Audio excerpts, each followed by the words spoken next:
Pablo Torre finds out, is still finding out. He had another 5 a.m. drop that is haunting the Clippers. And I really don't know what's the most interesting thing in here. I will ask Pablo, but here is some of the updating around some of the reporting. We will say allegedly about all things because the Clippers are denying all things. There is a Jerry West voicemail in which he calls the Lakers show, and the hints, the strong sniffs that that Ballmer was interested in Kawhi as long back as 2017. And there's more stuff here on how many side deals are beyond the Aspiration deal. Pablo's again got emails, he's got contracts, he's got documents, he's got 3 separate lawsuits. Again, a lawsuit doesn't mean that it's proof. One of the lawsuits has been dismissed by a judge, but they have valuable information in there that suggests, among other things, that the Clippers had a side deal allegedly with Uncle Dennis to make sure that he got a percentage okayed by Lawrence Frank, again, alleged to hire Kawhi's trainer, which you're not allowed to do if you're trying to keep things above board on the salary cap. So Uncle Dennis has an assortment of LLCs, but I'll allow Pablo to come in here now. Thank you for joining us, Pablo. The episode is flying right now. Pablo Torre finds out because he's the only place any of this information is coming. I thought he was doing this story just because the All-Star game is in Los Angeles. The Clippers are hosting it in Ballmer. I thought it was a timeliness grab. No, there's a ton of new information inside of this. Pablo, what would you say is the most... What if we never toss to Pablo and we just keep talking? What is the most interesting thing in there? Look, I want to start with a quote from, and thank you for having me, a quote from Michael Winger, who was the Clippers GM at the time, which I've confirmed from multiple sources inside the building. Quote, "How many side deals have we made with Kawhi?" And so what does that mean? How many side deals are there? You get to the stuff that Dane was alluding to. And one of these things, by the way, is documentation that Aspiration is just the tip. It starts in 2017 when Kawhi was with the Spurs.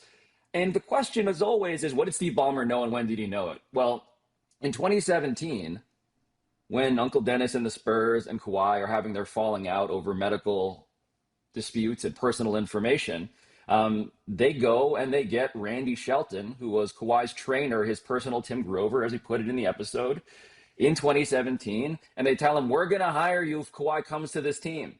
Tim Grover is Michael Jordan's trainer, famously. So just the guy who's working on Kawhi's body, forgive me for offering the context, but the most famous sports trainer there's been is Tim Grover, Michael Jordan's trainer.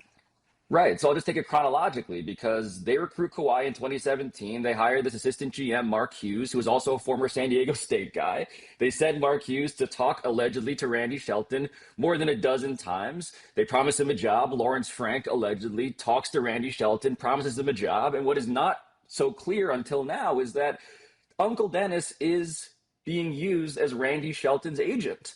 And so we have Randy Shelton's contract. There's this dispute going on in LA court. Is headed to private mediation right now. The Clippers, of course, deny everything. Randy Shelton does the opposite. But we have this document that shows that Uncle Dennis is the representative, the listed representative on Randy Shelton's contract, on his extension now into 2021. Right? And so what does that mean? It means that after the NBA investigated the Clippers and Uncle Dennis for cap circumvention and all this stuff in 2019, they were still directly doing business with a guy, I am told, in order to get him money directly via the commission on the trainer that they shouldn't have been talking to when he was a San Antonio Spur-associated employee of Kawhi Leonard. Are you guys following this? You basically have a trail that leads back to Ballmer trying to get to Kawhi since 2017. The most powerful sports owner there is allegedly trying to do everything inside of this to ignore what are understood rules of the sport because he doesn't have to respect rules of the sport if there are no legal consequences to not respecting rules of the sport. Again, all alleged. But the thing that I keep on juxtaposing this against, Dan, is the idea that Steve Ballmer in the present tense is saying now in this other lawsuit filed by 11 Aspiration investors that he did thorough due diligence on Aspiration. And of course, we have documentation, the email chain, the privileged information with Ballmer's chief investment officer and his lawyers and Aspiration's lawyers that show that, oh, wait a minute, He did this in an insanely fast time frame at the founder of Aspiration's urging, and now Steve Ballmer says that I did thorough due diligence and still I got scammed, right? And so all of this is to show that when Steve Ballmer does thorough due diligence, he does it thoroughly. He does it years before it's even able to go get Kawhi Leonard. And so then, you mentioned the voicemail, right? It takes us to another lawsuit that was filed. And this one got dismissed because Johnny Wilkes, who's the man who filed this suit, is the high school basketball teammate of Dennis Robertson, Uncle Dennis. And he was saying, I was promised $2.5 million by Jerry West to bring Kawhi Leonard to the Clippers. And of course, he didn't have a written contract. That's a through line in the story of Johnny Wilkes in this case. But here is the voicemail that Jerry West leaves Johnny Wilkes that illustrates how much of a full court press of thorough due diligence the Clippers have been doing. This one from 2019. I can't believe you got this. This is Jerry calling. I really want to thank you a lot for, trying to help.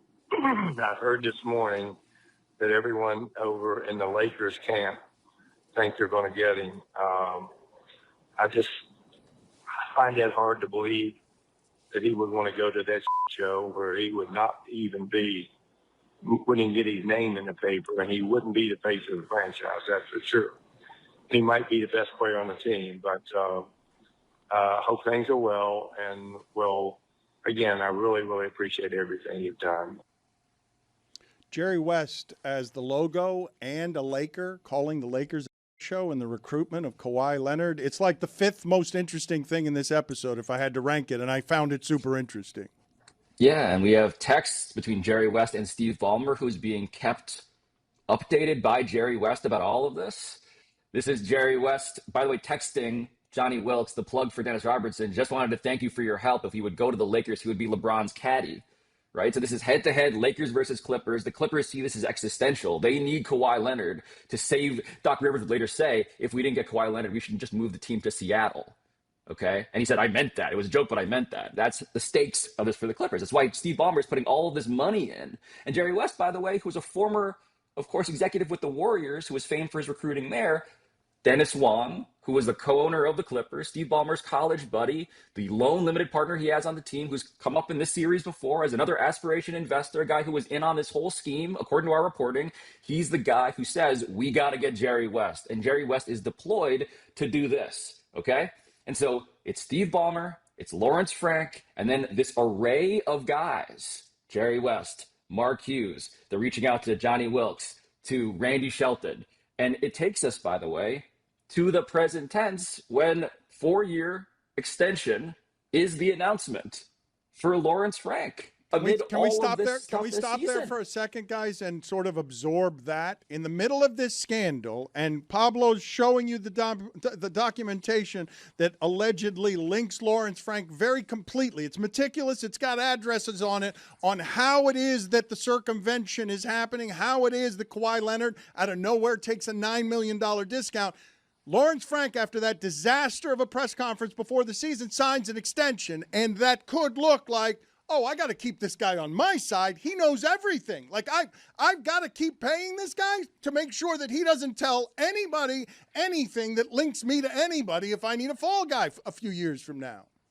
And that's not abstract conjecture. That is NBA executives telling me they view Lawrence Frank's extension as, quote-unquote, Ballmer hush money, as it seems like maybe someone with lots of money is trying to disrupt my internet connection here. Well, do we have that, though, Dan, the Lawrence Frank presser? Because I just want to make clear, like, Lawrence Frank got asked about this stuff once. No one else wants to talk about this, but he got asked about it at Media Day.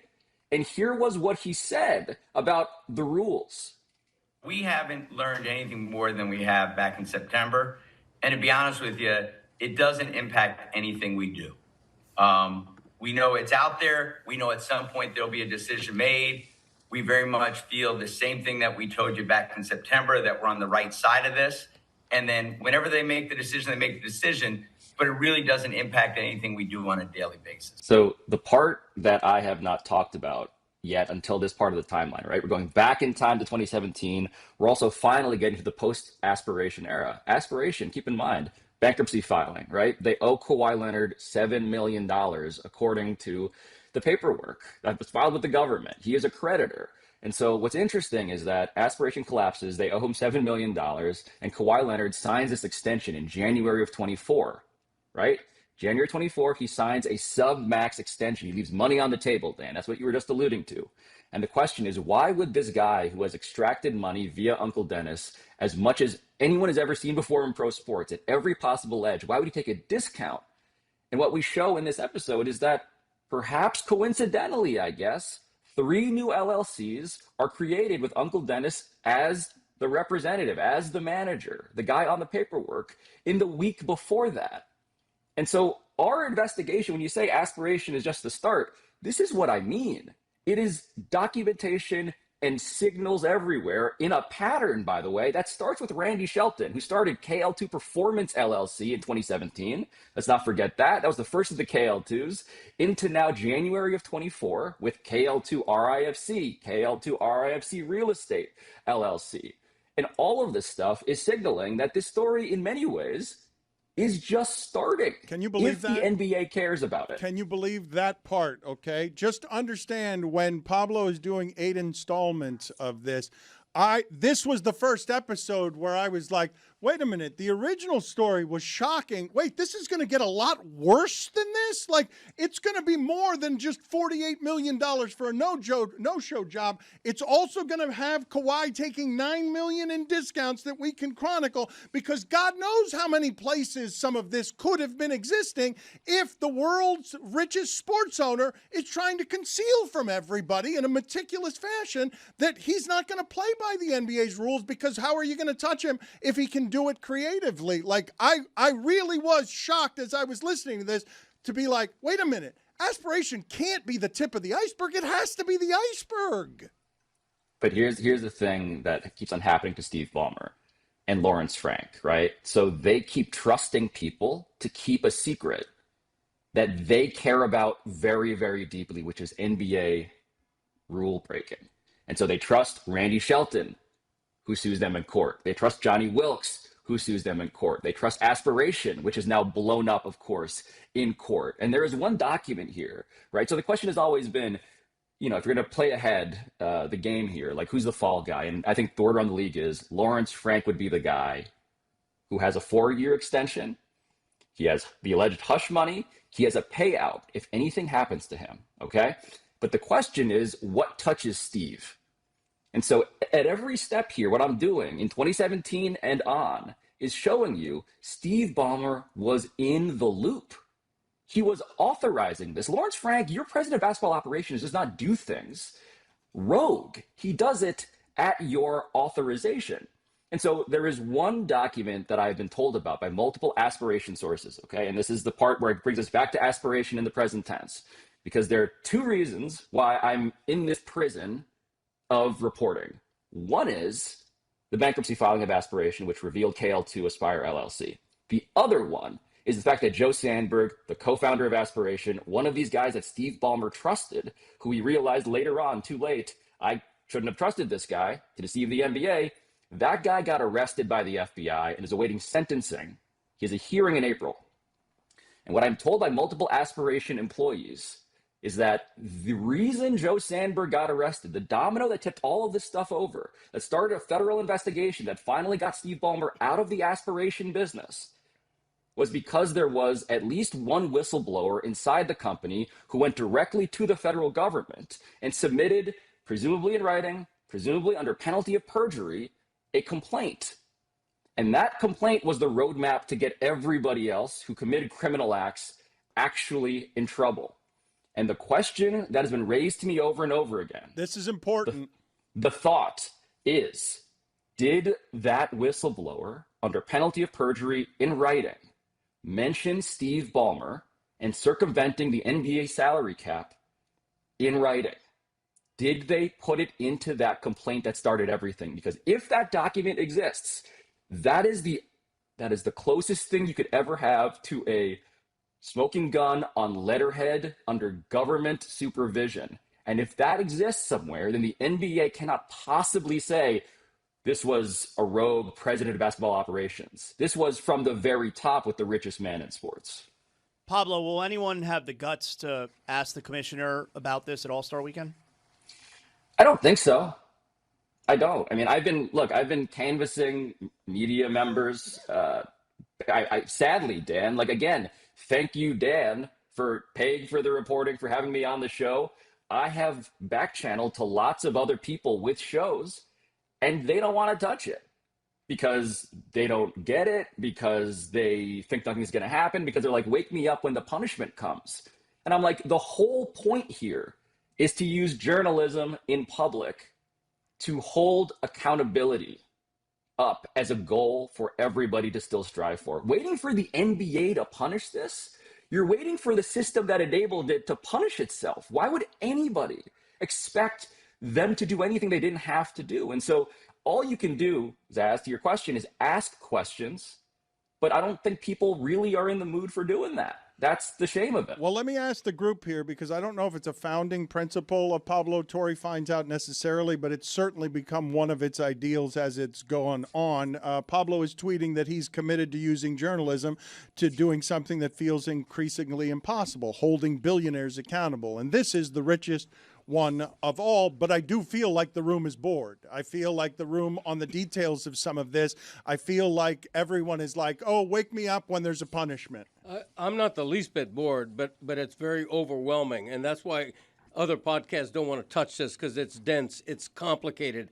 But the thing that I can't get out of my mind is the idea that Steve Ballmer can't be the only billionaire owner in the NBA or in sports in general who has invented this kind of skullduggery. Yes, but this is really hard to prove, though, okay? Let's prove it once before we prove it with everyone. What this lays out, though, and this stuff is really, really difficult to document. Imagine how hard it must be to keep to show information that Steve Ballmer, with that power and that money, does not want seen by anybody, his fellow owners least of all, because this isn't a crime. It's just a shame that will make him someone who wants to win so badly that he's willing to cheat.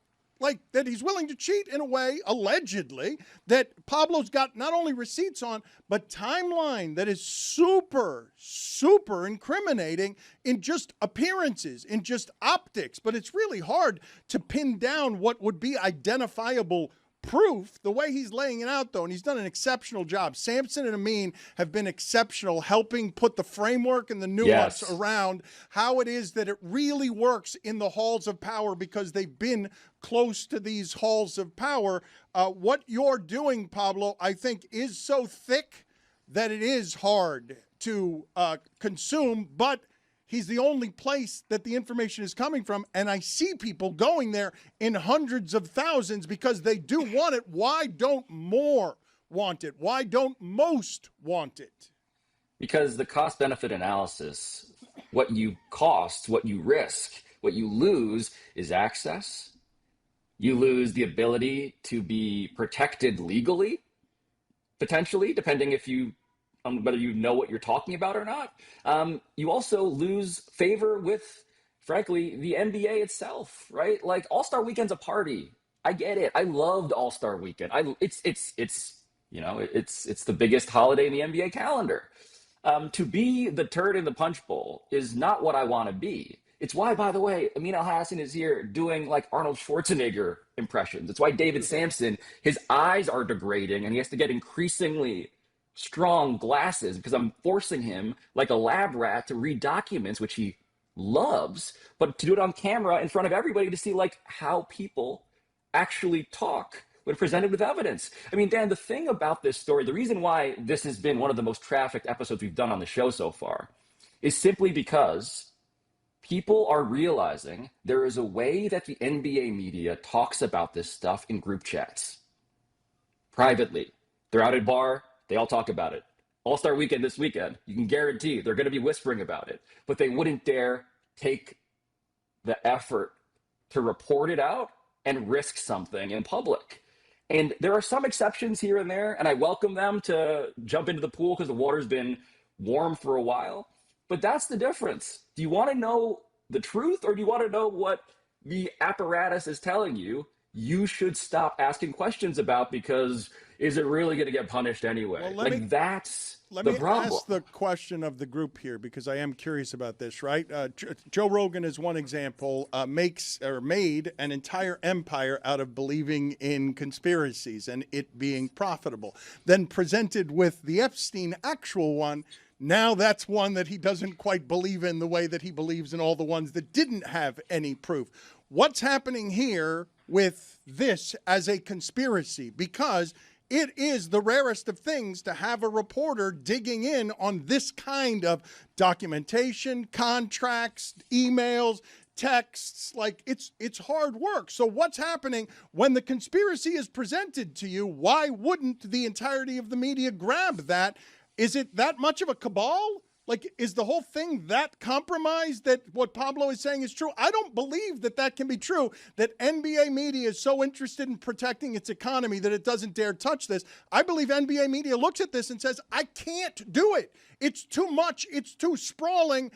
I can't do the reporting on this. It's too hard to do the reporting. I mean, most sports journalists are lazy because they think of what they're covering as the toy store. And Pablo's exactly right. This should be a much bigger story in the other media than it is. It should be the overarching story of an All-Star weekend hosted by, of all teams, the LA Clippers. But it might not even be touched because we'd rather write the fun feature about Wemby. I don't think it's lazy, though. I think it's just too hard to do. Daunting. It's too daunting. That's fair. I want to be fair about this, right? So the reason why we do this, in fairness to every other media member in the NBA, who's like, look, I just want to cover the games, man. I want to talk about how all of this is shaping up on the court, right? And I'm okay with that because on some level that leaves this niche to me. That's why we are distinguished in comparison. The thing that I urge people to realize, though, is that this is like a true NBA crime story that is a conspiracy that's not a conspiracy. This is the story of someone for whom money is no object and rules prevent him, as the richest man in sports, a guy with $150 billion, from just spending in the way that he thinks he should be able to spend. And there are rules against that. Do rules matter in the NBA? Do they matter in society? Do they matter in government? This is part of why I care about this stuff. It is because sports are a metaphor, but they're also reality. It's reality because the question of, and Greg, you raised a good question that I've heard a lot. Could there possibly be other owners who do something similar? What I've always said is that this is a function of degree. No one has the ability to buy the rest of the NBA combined. This guy does. No one was the CEO of the foremost monopoly in America, Microsoft, when the American government's antitrust department was coming after them for monopolistic behavior and anti-competitive practices. That was Steve Ballmer. Steve Ballmer didn't give a about the rules around competition when it came to the actual federal laws. You think he cares about the NBA salary cap when he thinks that the whole might makes right great man theory of capitalism is I have the most money, you're preventing me from being as deservedly great as I already am? Keep in mind, dude was punished for cap circumvention with DeAndre Jordan in 2015. That was another team sponsor, Lexus, okay? Punished. 2019, investigated for cap circumvention with Kawhi Leonard, related directly to some of the stuff we're talking about, which the NBA apparently either saw or didn't see, both of which are kind of embarrassing, right? With Randy Shelton and with Johnny Wilkes. That's 2019. And now, of course, we come to the third cap circumvention investigation in his tenure related to stuff that they already got cleared for because the NBA didn't really look into it that hard, or so it would seem. And now, on top of that, you have Randy Shelton's lawsuit, you have Johnny Wilkes' lawsuit, and you have 11 Aspiration investors who are alleging that this dude aided and abetted fraud. And I'm not saying that he did. I'm merely saying, in totality, this is how documents shake loose. And it can be really boring to read a bunch of documents, but I guarantee if you see the timeline unfold, and we will make a master timeline for everybody, I promise you in the next couple of weeks to make it very, very easy as we can. When you see it all in order, you realize this is an insult to your intelligence as a sports fan. And it's also really funny because they tried to get away with it. And that's the needle we're trying to thread.